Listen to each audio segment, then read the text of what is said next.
Although modern-day teens and tweens are more tech-savvy than previous generations, they're also increasingly targeted for online scams. Between 2017 and 2021, the number of young people under 20 scammed online increased over 1,000%. This represents a loss of nearly $1 million. As a parent, the goal is not to frighten your child about being online, but rather to encourage safety and caution, as you would when talking to your child about any other public venue. The internet can be a great resource for your child's education and entertainment, but in order to stay safe, your child needs to understand that a stranger online is anyone they have never met in person. The following are common online scams targeting children and teens, and what parents and caregivers can do to protect young people. Sextortion and catfishing. With sextortion scams, adults pose as teens. Sometimes the scammers are other teens who know the victim and are engaging in online bullying, also known as cyberbullying. They make their victims believe they are in a relationship. This is the catfishing part of the scam, when someone poses as someone else and/or forms a fake relationship with their victim. The sole purpose of the relationship is exploitation. The catfisher, playing upon the victim's emotions, then convinces their victims to take explicit pictures of themselves or engage in texting with sexually explicit content. After the child sends pictures or texts, the scammer then demands money and threatens to expose the young person by sharing the pictures or texts online. This is sextortion. You can shield your child from this kind of abuse by teaching them that people online are strangers. Even if it's someone they know from school, your child should never communicate with anyone online in secret. Just as you would encourage your child to talk about anything that happens in person that makes them uncomfortable, you can also do the same about any contact they have online. College admission and scholarship scams. All the information young people need to apply for scholarships and admission to colleges, universities, technical schools is free and online.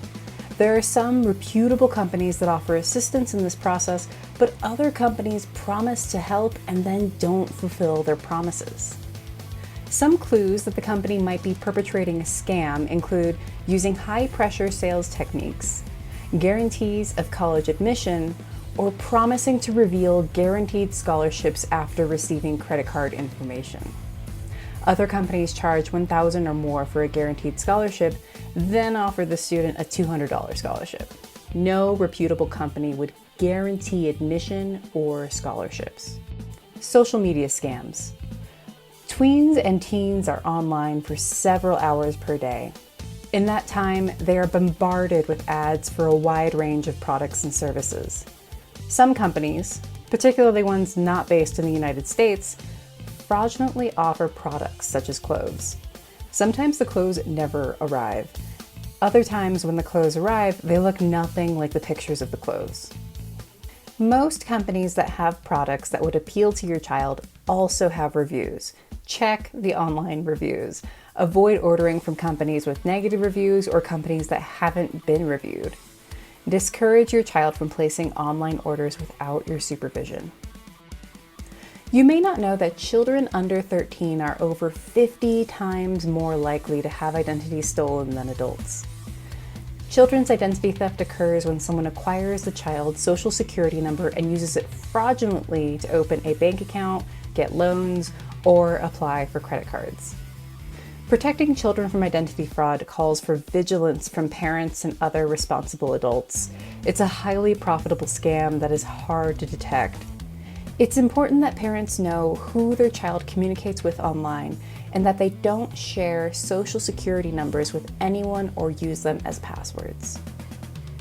App Store scams and phishing scams. Phishing occurs when scammers send emails or texts posing as a legitimate business or person the child might know, such as a teacher. Sometimes the email or text promises to send a free product, such as a game or wallpaper. Many of the App Store scams occur due to emails that look like they're from a computer company. For example, the email may look like it's from Apple, but there may be a misspelling of Apple, or the web address listed on the email may have a few letters that are different from the actual Apple website. The goal of phishing emails is to get someone to click on a fake link so personal information can be acquired.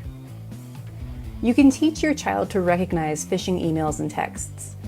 Let them know that legitimate organizations will not contact them for personal information, to not respond to offers of free products, and to never respond to any email that appears suspicious.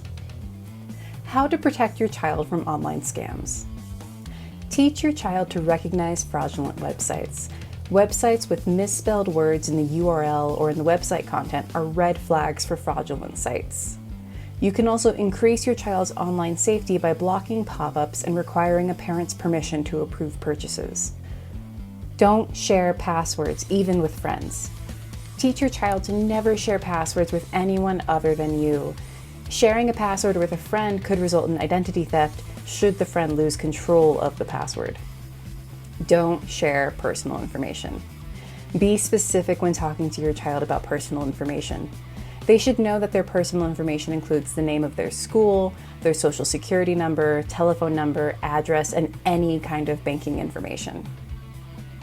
Don't communicate with anyone in secret.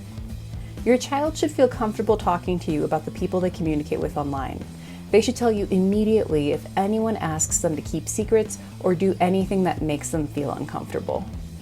Your child shouldn't have a credit report, but if they do, check the report for credit accounts that they didn't open. Credit reports can be checked free of charge through any of the major credit reporting agencies such as Experian, TransUnion, or Equifax. You can also freeze the report, which will prevent anyone else from checking or using your child's credit. Don't overpost about your children. The more you post about your children, the more likely they are to be victimized by online scams. Parents should be mindful of the content they post and avoid revealing personal details about their child. It won't make sense to your child if you post personal information when you've told them not to do it. It's important to set a good safety example for your children with your own online use. Stay involved with your child's internet use. Numerous studies show that parents who do not monitor their children's internet use leave their children more vulnerable to online scams. Monitoring may include manually checking search histories or using apps like BrightCanary that will independently screen your child's internet usage. Some parents talk to their children about online safety, then ask them to sign an agreement on how they will safely use the internet. These are called digital device contracts or family media agreements. Signing an agreement is one way your child can take ownership of their responsible internet use. Want a free digital device contract template? Check out the link in our description.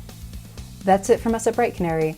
Don't forget to hit like and subscribe to follow us and keep tabs on all the latest news and advice about parenting in the digital age. To learn more about BrightCanary, go to brightcanary.io or download BrightCanary in the App Store today. We'll see you next time.